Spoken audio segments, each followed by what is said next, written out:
You are going to move out of Richmond. We're not. We're not going to move out of Richmond. Yep. And so what we moved back into our neighborhood, and Mark says, look, the Senate is in session Tuesday through Thursday night. They give senators Monday and Friday as travel days because they're senators from Alaska and Oregon. You don't need to, you can drive up Tuesday morning or drive up Monday night. And so I will obviously be in Washington when the Senate's in session, but living 90 miles from Washington, we really don't need to move. So I'll have to figure out some place to stay a couple nights a week. But Ann has said she's not going to move to Washington. We are living in Richmond. So. Well, where are you going to live in Washington? I mean, do you have a place? No. Because you got to win first? Yeah, absolutely. That would be a complete jinx. That would be a complete jinx to start thinking, well, I wonder where I should live. No. Well, good. It's Confederate Avenue, Richmond, Virginia. So. Well, it's going to be someone was asking me, they said, well, who do you think is going to win? I said, well, I'll tell you who's going to win for sure. Wavy TV 10. Yeah. You're darn right, especially in the cycle we're in with the presidential, congressional. This will be one of the most heavily funded. Yep. It will be the largest funded U.S. Senate race in the history of Virginia. Are you prepared for that? Probably, and the combination, because we're doing it in an election year, presidential year, and now Virginia is relevant in presidential politics. We were not relevant for a long time, but after 2008, both parties take us very seriously. So both sets of presidential candidates and then the Senate candidates, members of Congress, heavy activity. You'll see a very, competitive race, I'm sure, in Congress down here. So it's going to be a big one, yeah.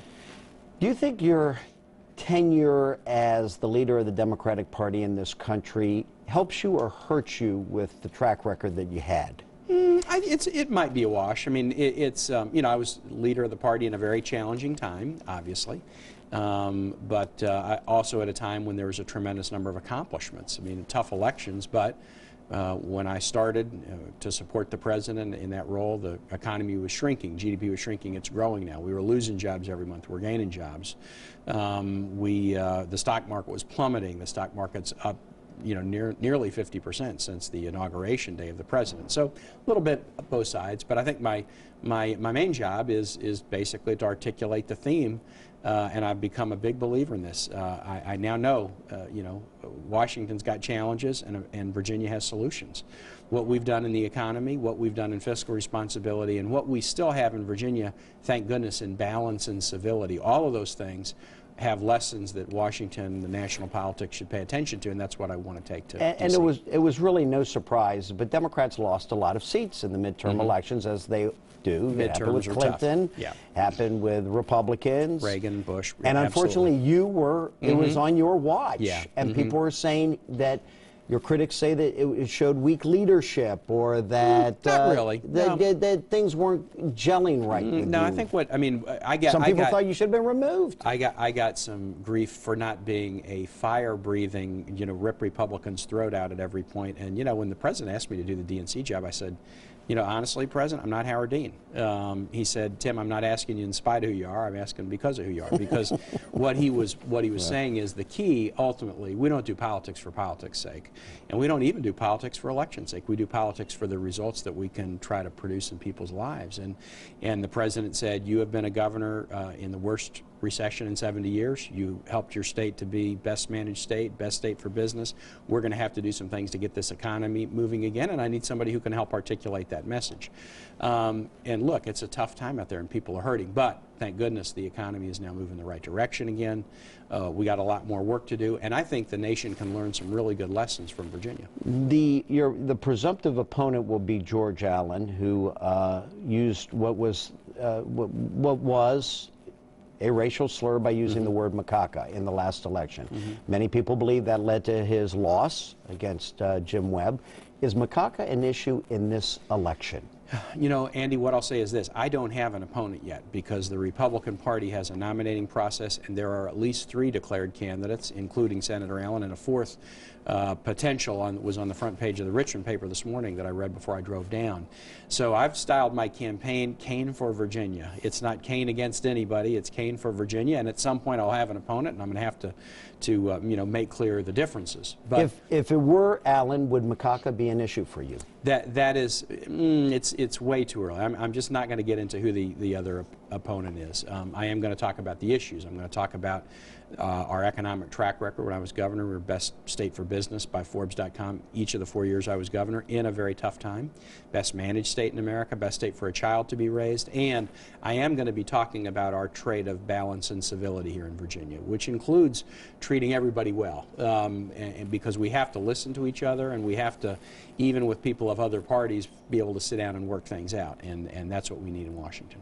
We could lose an aircraft carrier. What are your thoughts on that? We should. And what's going to happen? Well, we shouldn't lose it, and I'll tell you why. The location of the East Coast aircraft carriers in Norfolk for years has worked out just fine, no security challenges, and this community is strongly supportive, and we've been able to deploy them as needed to protect America's national security.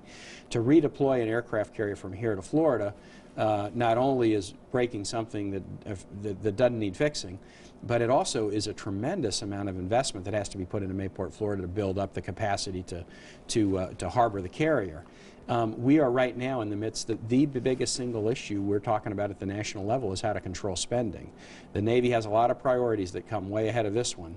The price tag might be $1 billion, it might be a little bit less or a little bit more, but it's steep and it's not necessary. And so if we are serious about deficit control, the first thing we should do is not spend on things that are unneeded, and the move is unneeded. There was a report out that says the moving the carrier will actually cost less than what was anticipated. Does that matter? Well, the CBO, I think, did put that out, that there were some initial indications and it might cost less than that, but it's still going to cost a lot. By everybody's stretch of the imagination, this is big and costly, and there were a whole series of projects ahead of it in line already, and we are having very important and significant debates at the federal level about how to reduce spending. So we don't need to be spending for something that isn't needed. Let's argue it from the other side. Let's say that the carriers were in Florida, Mayport, Florida, and there was talk about bringing one here. John Warner, before he left the Senate, cut a deal to try to bring a carrier up here.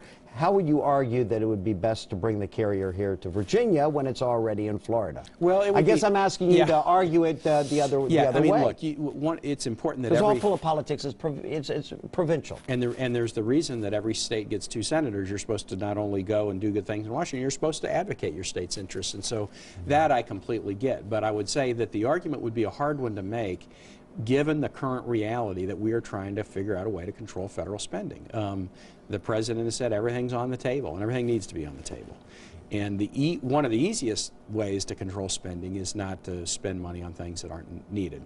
And clearly the track record of the carriers being here in Hampton Roads for decades with no security challenges and with the ability to deploy them in a smart way means that this is not a necessary change, and we ought to save the money.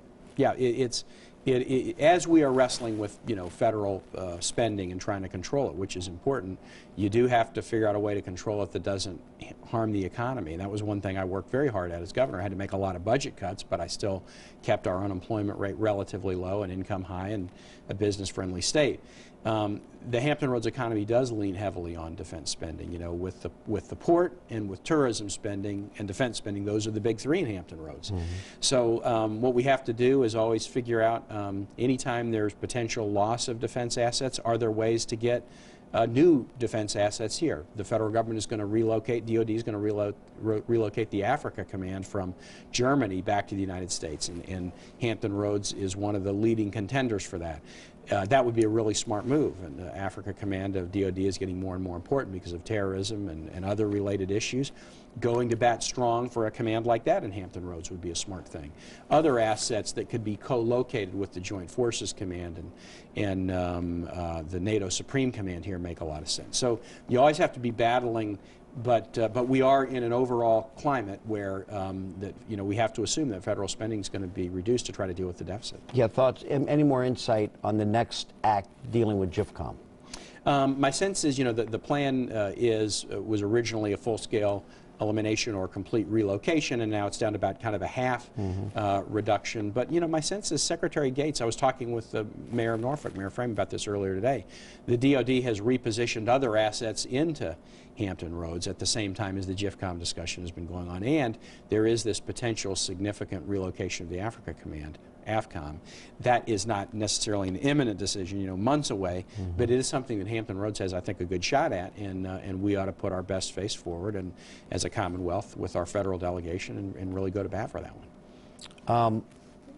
In political circles, Larry Dillard passed away. We all know Huge him. loss. Your thoughts? Yeah, Larry Dillard was a just, you know, spectacular servant, long-time public servant, long-time legislative liaison and aide to Congressman Scott. Good friend to all of us who were in Democratic politics and beyond. I mean, he was a good Democrat, but I mean, he worked with everyone. When I heard the news yesterday of his stroke, I was really shocked, but then when I heard, you know, last night the news that he had passed, it's a sad day. I've talked to both Congressman Scott and others on his staff about it, and you know, you don't replace a Larry Dillard easily. You really don't.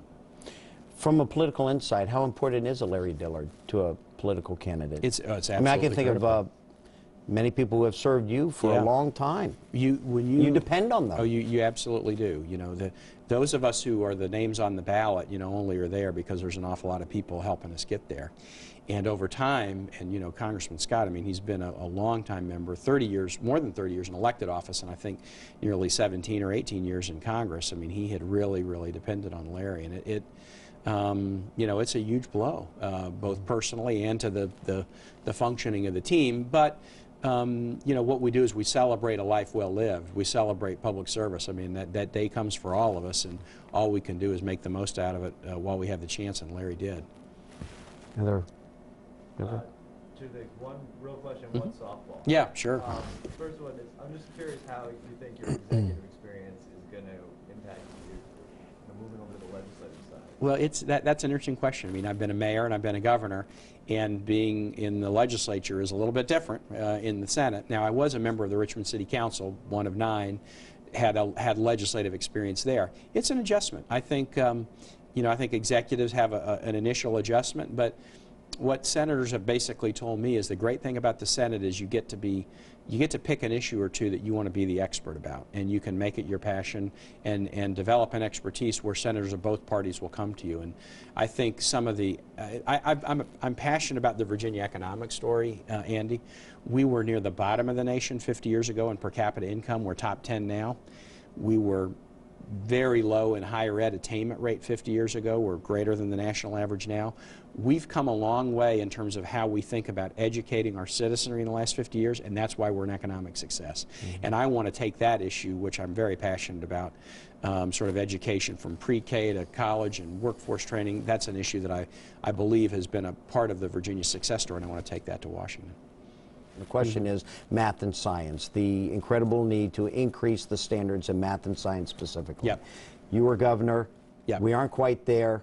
What do we need to do? Yeah, we've got more work to do nationally. We got more work to do in Virginia. But here are a couple things I'm proud of. Virginia's 3rd in the nation in the percentage of kids that take and pass AP exams, including math and science exams. That is a measure of kind of the excellence of a high school curriculum. And we revise our curricula every few years. You know, there would be a regular cycle. When we revised math and science curriculum when I was governor, we got NASA to lend us scientists to help us try to revise it to make it more rigorous. And also to make it not just more rigorous, but also kind of more connected with the reality of what's needed to succeed in today's workforce. And NASA lending us folks was very, very helpful to trying to make Virginia's curriculum one of the more rigorous in the nation. I'm very proud of that.